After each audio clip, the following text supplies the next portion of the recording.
If you inherited a house whose garden was home to a pack of bloodthirsty, baby-stealing goblins, what would you do? These future parents think that they're moving into a quiet place in the countryside, but they have no idea that their new home is hiding a dark secret. I'm here to break down the mistakes made, what you should do, and how to beat the red-cap goblins in Unwelcome.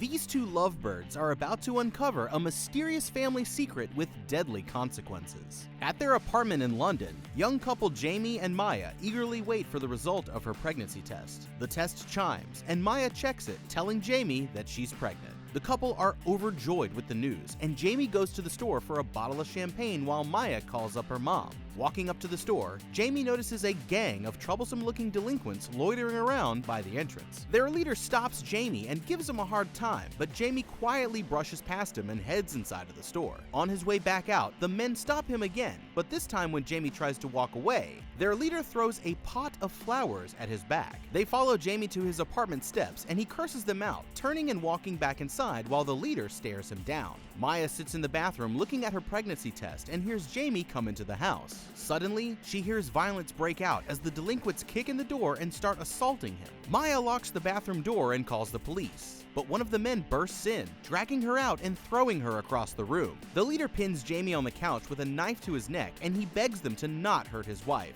The other two goons corner Maya in the kitchen, but she grabs a huge knife and tells them to get back. The leader walks towards her with his hands up, sticking his neck right on the edge of the knife and telling her to kill him if she has the guts. Maya hesitates, unwilling to kill the man, and the delinquents flee the scene as the police arrive outside. Jamie crawls over to Maya, and they cry together on the kitchen floor. Now, before we get too far here, we wanted to quickly check in with some of our friends all throughout the How to Beat video. If you want to look like the cool protagonist from your favorite horror movie, we suggest the official uniform of How to Beat video employees. These are the only shirts in the market specifically designed for signaling to the world you give great movie recommendations and are tailor-made for fending off the following: serial killers, axe murderers, werewolves, death games of all shapes and sizes, fast zombies, slow zombies, medium fast zombies, sexy vampires, ugly vampires, giant spiders, goblins, ghouls, ghosts, and gremlins. Aside from their unique defensive properties, they also just look really cool. So whether you're a video store employee or just someone who wants the world to know you're having a damn good day, head on over to the link in the description and order your apparel today.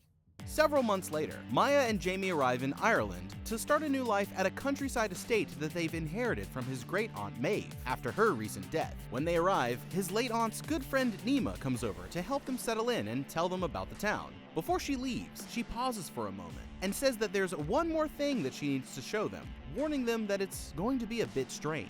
Neve leads them out to the garden behind the house, where they come to a stone wall with an old wooden gate and a strange goblin-sized doorway. She tells them that every evening before sunset, Maeve would leave a blood offering in the form of a few slices of deli meat for a group of forest-dwelling goblins, known as the Far Derek, or the Redcaps. Jamie and Maya laugh in disbelief, but Neve warns that Maeve once lost her husband and child to sickness, and blamed their deaths on her own failure to keep up with the old ways and respect to the creatures. She asks if she can come and leave the offerings every night, but Maya is uncomfortable with the thought and promises that she'll do it herself.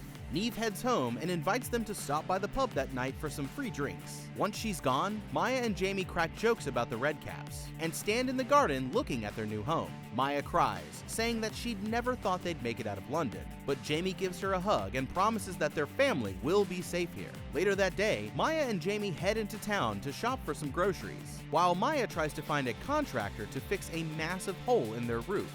All of the builders that Neve recommended are too busy to start anytime soon, leaving them desperate to find someone to take on the job. On their way home, Jamie pulls onto some farm property when he sees a sign for C. Wayland General Builders. Even though they weren't on Neve's recommended list, Jamie decides to check it out, and they walk up to the trailer that serves as an office. A Rottweiler lunges from out of sight, scaring them as a huge man comes to the door. Maya and Jamie arrive at the pub, and for a moment, all of the locals stare at them in silence before laughing and toasting to them, welcoming them in. Local drunkard Rory approaches them and talks to them about the work that they're doing on the house. He laughs when he finds out that they've hired the Waylands to fix their roof, but says that they'll do a good job, although they've been known to get rowdy on the weekends and have had a bad habit of harassing women. Neve tells Rory that he's too drunk and sends him out to sober up, staggering off into the sunset with his dog. dog, Molly. Neve asks Maya what she left out for the Redcaps and gets upset when she says that they forgot to leave an offering. Asking for a private word, she leads Maya behind the bar and begs her to let her put out the offerings for them. Maya insists that the answer is no, explaining what happened to them in London and saying that she can't feel unsafe in her new home. Neve tells her that it's very important and admits to Maya that she's seen one of the Redcaps once with her own eyes, although she has no other proof that they really exist. She warns her that they're not friendly creatures, and that they'll be hungry and require feeding every day to avoid trouble. Maya finally promises to leave the offerings, and Neve sighs with relief, thanking her. Out in the countryside, Rory stumbles down the road drunkenly following after his dog, having no idea that the Redcaps are watching him. Wandering through the woods, he hears what sounds like a child crying and follows the noise until he sees a small figure standing with its back turned a few yards away. Rory approaches the mysterious person, but as he reaches out to touch its shoulder, the creature spins around and scares him. He stumbles backwards, falling to the ground, and screams as the creature attacks. That makes one victim down, with 5 more to go. Okay, Neve tried to warn them what would happen if they didn't give the Redcaps some liver, but Jamie and Maya must have thought that it was a load of baloney. They wanted to leave the dangers of city life behind, but it turned out that their countryside home was hiding a deadly secret. Trying to ignore the thugs only seemed to make them more bold, so eventually he was going to be forced to interact with them in some way. You could try to threaten them into leaving you alone, but they don't seem afraid of a fight, and if they jumped you, it would be 3-on-1. Plus, there's no way to know what kind of weapons that they could be carrying. So your best bet right now is to definitely avoid confrontation altogether. Knowing that ignoring them won't work and a fight will probably end with me dead, I'd buy them a pack of cigarettes or some candy bars, and hopefully they'd start to see me as someone who's better off left unharmed, like a zookeeper feeding the monkeys. It might not be the most heroic solution, but an occasional bribe for the delinquents is a price that I'm willing to pay, if that means that they don't follow me home and assault my family. When the gang attacks them in their apartment, they seem to storm right in as if Jamie hadn't locked the door behind him. Maya wisely locks herself in the bathroom and calls the police, leaving Jamie to hold out on his own. It's a tough decision to make, but a necessary one since she's pregnant now and has to worry about not only her own life, but the life of her unborn child. The only other thing that she should have done was taken the lid off of the toilet tank and used it to bash the first guy in the head when he broke through the bathroom door. That would leave you with only 2 assailants left to contend with, and someone for the police to question when they arrived. When their leader has him pinned down on the couch, Jamie should have grabbed the nearby lamp and smashed him over the head with it. Then he could have hit one of the other thugs in the back with a kitchen chair and focused his attention on the last guy while the other 2 were incapacitated. Maya's forced to grab a kitchen knife to defend herself, and the gang's leader taunts her, telling her to stab him if she's brave enough. She's wise not to escalate things any further, but I would have been ready to stick that creep if he moved one step closer. Several months later, they arrive at their new country home. Local woman Neve informs the couple that they've also inherited a strange new chore, leaving a nightly offering for the bloodthirsty goblins known as the Redcaps. So what exactly are these little creatures? The Redcaps, or Far Derrig, are a species of murderous fairies from Irish folklore. They're described as being short with dark, hairy skin, long snouts, skinny tails, and razor-sharp claws and teeth. Redcaps are known to be highly mischievous practical jokers as well, although their idea of a fun prank is stealing your baby. They're extremely difficult to fight using normal methods, and your best bet of keeping them under control is to leave a nightly offering of food to ward them off. Now, not only would I be leaving out some food, but I'd also set up a camera pointed at the offering to see if I could catch any footage of these mysterious little men. If all that ends up happening is something mundane like some local wildlife coming along to take the food, then we'd know that the Redcaps were just an old wives' tale after all. But if you were able to capture some footage of the goblins, that would change the situation dramatically. Jamie and Maya simply brush off the old woman's request, and their negligence ends up costing the town drunk Rory his life. Since he was a local, Rory must have been familiar with the stories of the Redcaps, and should have known better than to approach a mysterious 2-foot-tall figure in the woods, no matter how many Guinnesses deep he was.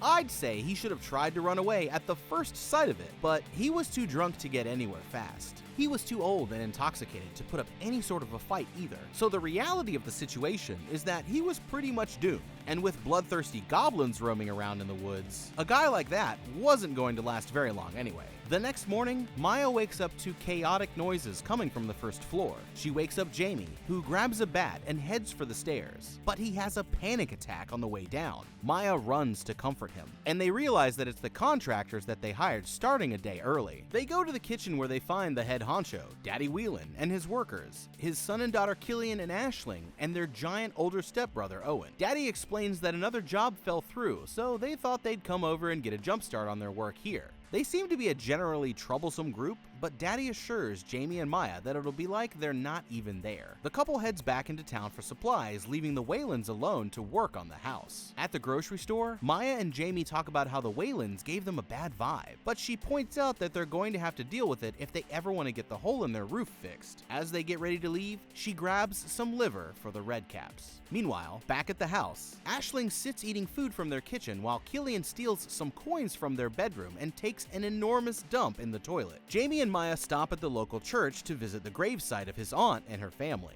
The priest takes them to the grave and tells them that the child's body was never found, revealing that she didn't actually die of sickness like Neve said. Driving back to their house, the couple pull over when they see Neve on the side of the road watching a bunch of the local men as they search through a field. She explains that Rory never made it home last night and asks if there's anything they can do to help, but she tells him that the men have it under control. Jamie goes back to the car and Maya confronts Neve, asking her what really happened with Neve's child, Maeve. Neve confesses that Maeve made a deal with the Redcaps to save her dying husband, but they claimed her baby as their price. Maya is suspicious that she could have killed the child in a fit of postpartum depression, but Neve insists that it was the creatures who were responsible. When Jamie and Maya arrive back at the house, they see the brother and sister smoking on their front step. Maya tells Jamie not to start any trouble, but he confronts them while she goes straight inside. Upstairs, Maya gets ready to take a bath when suddenly she notices Owen watching her from a ladder outside of the window. She screams for Jamie, and he runs upstairs to see what's going on. Daddy Whelan explains to them that Owen is intellectually disabled and doesn't mean any harm, and promises to have a word with his kids about their behavior that night. The Whalens head home for the night, and Maya and Jamie go inside. Later that evening, Maya goes out to the garden alone and leaves an offering at the hole in the stone wall. The door swings open behind her as she walks away, and when she looks at the plate, the meat is already gone. The next morning, the Whalens arrive and start setting up the scaffolding to begin work on the roof.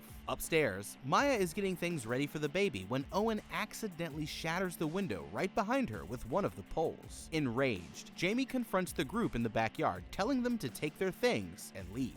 The argument almost escalates into a brawl, but Maya manages to calm everyone down. She tries to comfort Owen, telling him that it's no big deal, but when Daddy sees the damage, he violently starts beating them up. Daddy kicks him over and over, but Maya finally manages to break up the fight. Maya goes out to work in the garden when she hears Molly the dog barking from somewhere in the forest, and walks through the door and into the dark woods looking for her. She walks deeper into the woods, following the sounds of the barks until she finally finds Molly, but realizes that her drunken owner is nowhere in sight. Molly runs off further into the woods, and Maya follows her. Meanwhile, back at the house, Daddy catches Owen alone and starts beating him up again, and he runs away into the forest. Darkness falls as an exhausted Maya continues following the dog through the woods. Finally, they come to a strange goblin-sized hut made of stone, and Maya peeks inside. She sees that the place is full of candles and human remains, with a tiny spiral staircase descending deeper into the earth. The dog barks at her from the bottom,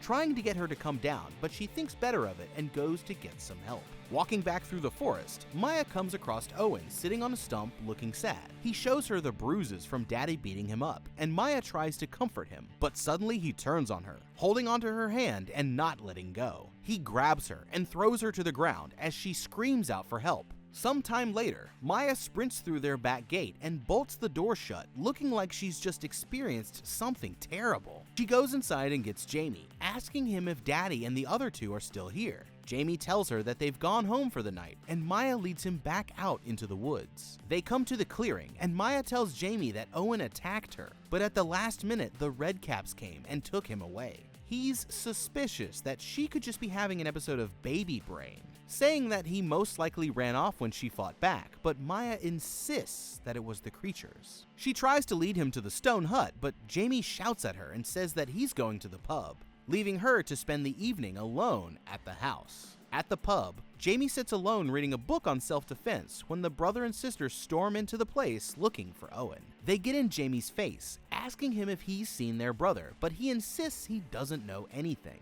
Neve kicks the two of them out of the bar, and before they leave, they tell Jamie not to get the police involved. Meanwhile, back at the house, Maya hears a strange noise outside of the back door. She goes to investigate and suddenly sees a small goblin hand reach up and turn the knob. The tiny creature walks inside, placing a bag at her feet, and Maya takes several pictures of it as it hops back out into the darkness. She opens the bag and discovers Owen's decapitated head inside. That makes 2 victims down with 4 more to go. Horrified, Maya collapses into the corner and tries to process what she's just seen.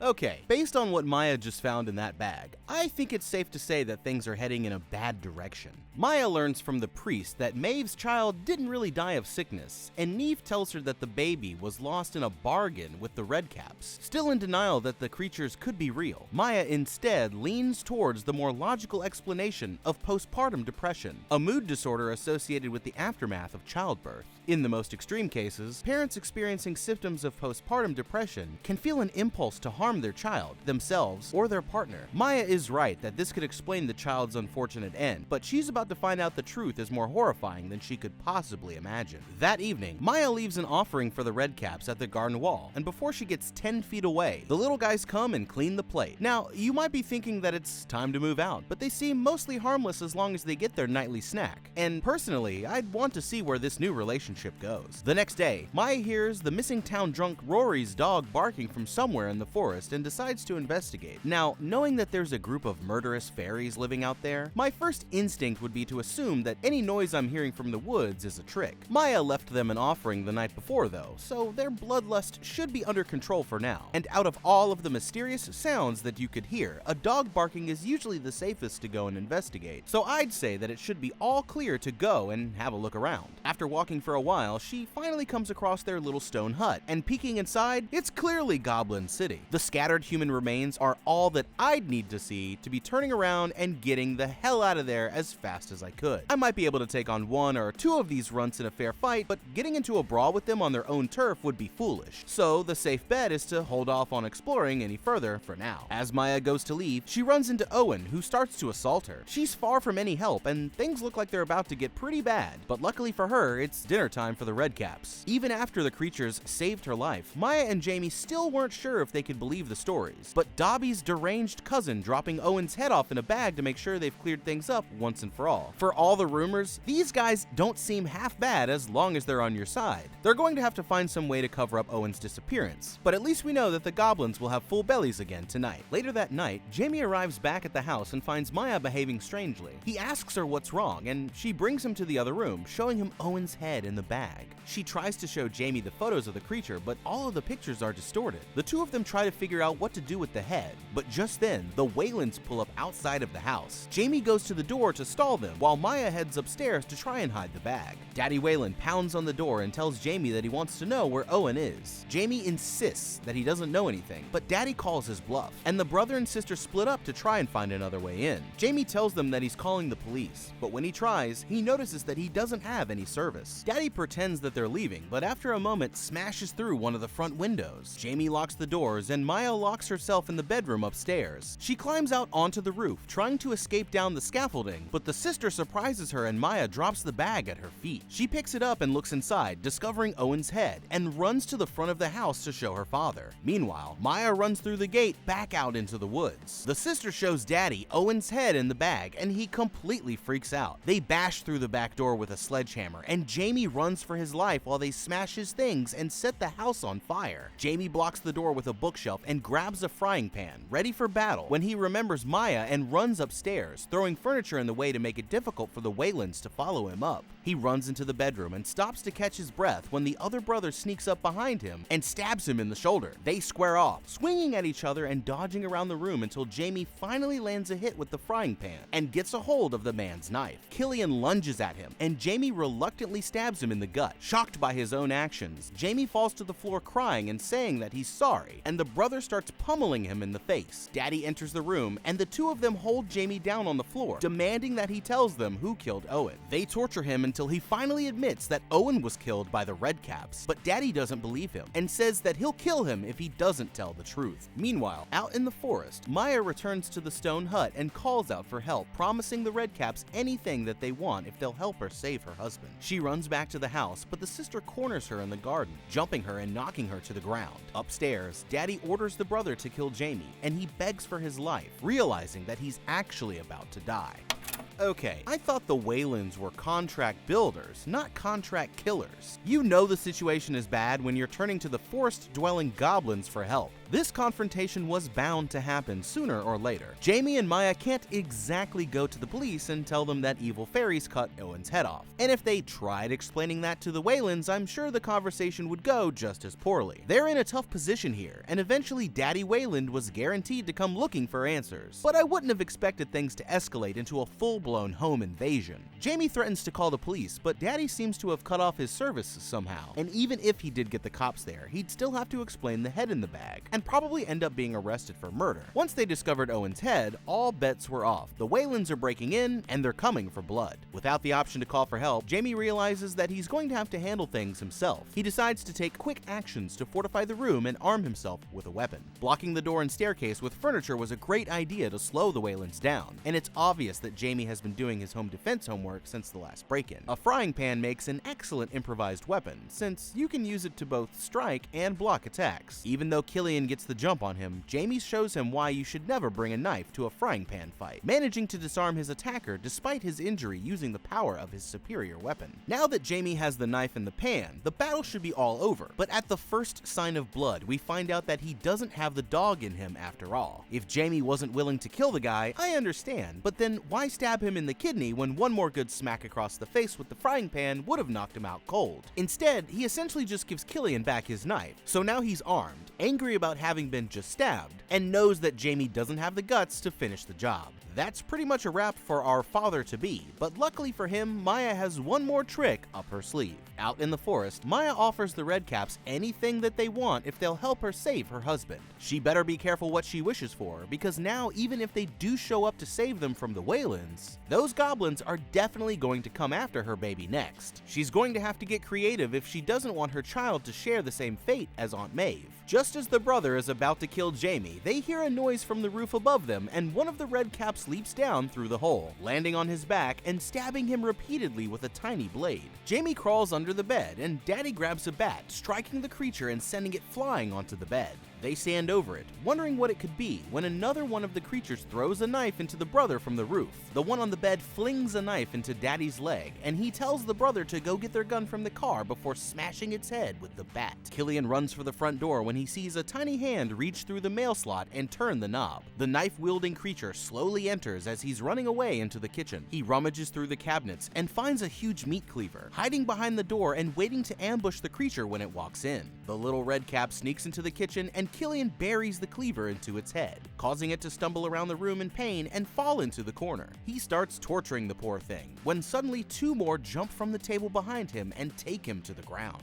Outside, the sister kneels over Maya, about to choke her to death, when suddenly she's surrounded by a gang of the Redcaps, and they leap onto her, saving Maya's life. She struggles while they hold her down, jabbing a massive knife into her stomach and cutting it open. The creatures dance around and laugh as she bleeds out, while Maya sits horrified nearby. The sister stands up and calls out for Daddy before falling to the ground dead. That makes 3 victims down, with 3 more to go. Out in the front yard, Daddy gets his shotgun from the truck when Killian sneaks past him and jumps into the driver's seat. Daddy tells Killian to open the door, but one of the Redcaps sneaks in through the back and slits his throat. Daddy smashes the window with the butt of his gun and pulls him out of the car, but Killian bleeds out, dying in his arms. That makes 4 victims down, with 2 more to go. Jamie crawls out from underneath the bed and runs to Maya in the garden. When he gets outside, he sees the creatures tearing apart the sister's body and strikes one of them with the frying pan, but Maya Maya tells him that they're helping, and he crawls over to help her. Suddenly, Daddy walks into the yard and blasts one of the redcaps with his shotgun, causing the rest to run for their lives. He stands over his daughter's body and then points the weapon at Jamie and Maya. Jamie stands up to confront him, saying that he wants to settle things like men and squaring up for a fist fight, but Daddy blasts him in the shoulder with a shotgun, knocking him off his feet. Jamie writhes around on the ground in pain while Daddy reloads his weapon. He staggers towards them, pointing the shotgun at Maya's belly, when the dog leaps out of the darkness just in time and bites him on the arm.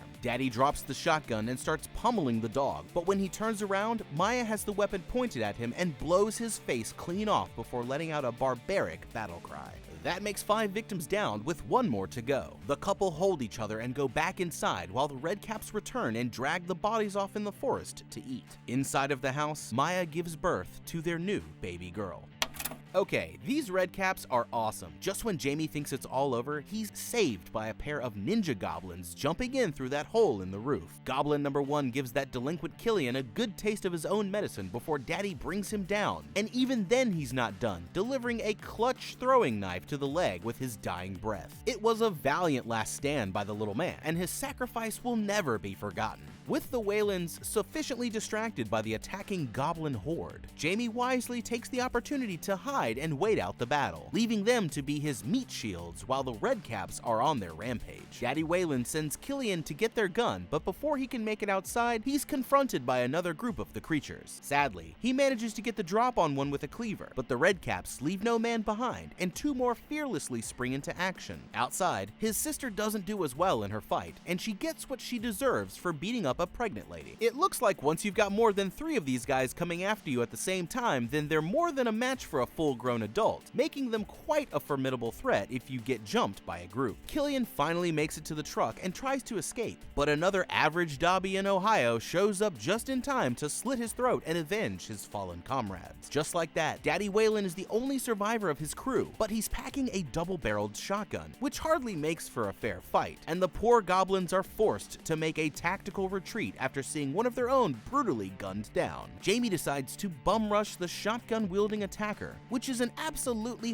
horrible idea, although he didn't have many other options with his pregnant wife right there, and he's insanely lucky that Daddy only hit him in the shoulder. But just as it looks like the couple is completely done for, Molly the dog jumps out to save the day. Molly's attack distracts Daddy for just long enough that Maya can crawl over to the shotgun and remove his face from his head. With the battle over, Maya and Jamie hardly have a minute to catch their breath before the baby daughter is born. The Whalens may be dealt with, but now things are about to get even worse when the redcaps come back to claim what was promised. The next day, Jamie goes to the store for supplies while Maya stays at home with the child. He gets home and starts repairing the damage to the house, boarding up the windows and setting the furniture back in place before going out front to clean up the Whalens' bloody truck while wearing noise-canceling headphones. Inside, Maya goes to the bathroom, leaving the baby alone, and when she comes back, she finds the crib empty. She hears the baby crying from behind the house and realizes that the redcaps took her into the forest. Maya calls out to Jamie for help, but he can't hear her, and she chases them into the dark woods all alone. Maya runs through the woods, following the sounds of her crying child until she finally comes to the stone hut. She creeps down the spiral staircase and finds herself in an expansive cave system full of candles, tiny doors, and human remains. Clawing her way through the darkness, she rounds a corner and discovers a creepy old lady sitting with her baby in front of a pile of skulls. Maya tells her to give back the child, but the woman says that it's her baby now in a strange goblin English. As several redcaps swarm the chamber surrounding her, Maya realizes that the strange old woman is actually Aunt Maeve's child, the one that the creatures took in exchange for saving her husband many years ago. Realizing that she's out of options, Maya flings a skull at one of the goblins, causing him to drop his weapon. She picks up the blade and holds it to his throat while the other creatures beg her not to do it, but she drives the knife through its chin, killing it. Maya then lunges for the old woman, driving her thumbs into her eyes and brutally killing her as the redcaps look on.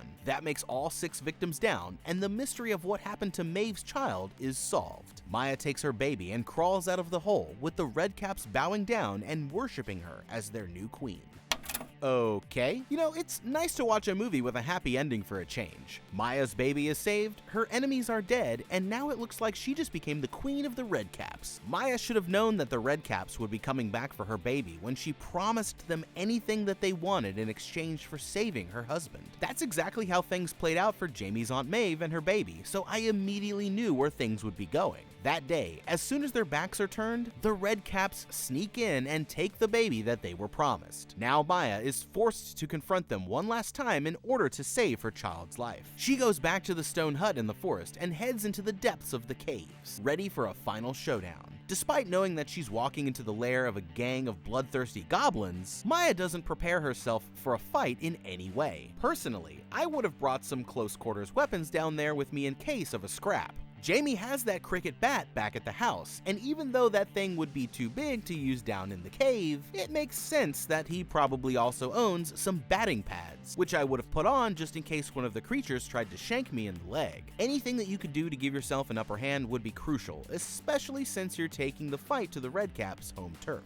Down in the cave, Maya finds out what really happened to Maeve's stolen baby. It turns out that the Redcaps raised her as one of their own, turning her into a demented mole person, and even going so far as to worship her as some sort of leader. The goblins surround her, but thinking quickly, she hurls a skull at one of them before stabbing it in the neck, and then lunging at the woman. It's a brutal killing, but at least now Maeve's child can rest in peace, and by taking her out, Maya seems to have become the Redcaps' new queen. I see a lot of potential in this relationship, including revenge against the three delinquents from London, and it seems like a best case scenario to me as long as she keeps up with their nightly snacks. Now all that's left is to surprise Jamie with the news that their family just got a little bigger. Back at the house, Jamie finds their baby in the living room and hears the sounds of the Redcaps chanting outside. He walks out back to investigate and finds Maya standing below a blood-red sky as the creatures dance in a circle around her, calling her Mother Redcap. She kneels to the ground as an upside-down human skull floats overhead and pours blood all over her, before standing up with a barbaric scream as rain begins to pour. All Jamie can do is laugh at the insanity before him. Maya and her new children dance with joy in the rain, and they all live happily ever after. But what would you do? If you found out you moved in next to a gang of hungry garden goblins, would you stay a while and get to know them? Or get the heck out of there as soon as you could? Let me know in the comments down below. Thank you so much for watching. Leave a like and subscribe, and check out the How to Beat playlist for more videos just like this. And don't forget, from now on we'll be uploading on Wednesdays and Saturdays. Until next time, have a damn good day.